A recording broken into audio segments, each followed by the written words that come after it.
नमस्कार न्यूजरूम को स्वागत करुच्ची मु तपन। वर्तमान समय बड़ खबर आसी पहुंचुची जे कंटा बांजीरू लड़े नवीन पट्टनायक। वर्तमान बीजेडी तार जो प्रार्थी तालिका घोषणा करी मुख्यमंत्री और बीजेडी सुप्रीमो नवीन पट्टनायक कंटा बांजीरू निर्वाचन लड़वा जाउछंती। वर्तमान पश्चिम ओडिशा पूरे पूरा बीजेडी वर्तमान फोकस करिछि एवं निजे बीजेडी सुप्रीमो नवीन पट्टनायक तार मंग धरवा जाउछंती। आपनकर मन थिबो उपनिर्वाचन समय नवीन निर्वाचन लड़ीथिले 2019 निर्वाचन में दुईटी सीट्रु निर्वाचन लड़ते गोटे हूँ हिंजिड़ी और आउ गोटे सीट्रु पश्चिम ओडिशा निर्वाचन लड़ते। एथर से भाव में कंटा बांजीरू निर्वाचन लड़े नवीन Pattnaik.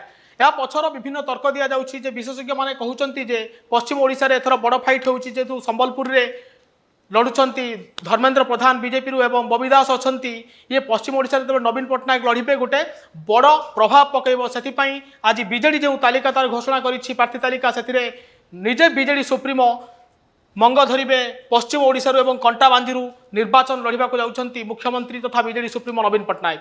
Wanna be IAS officer? Join PSC Gurukul, the best boarding school. For +3 teaching and coaching by Bajirao IAS Academy, call 9438 782020.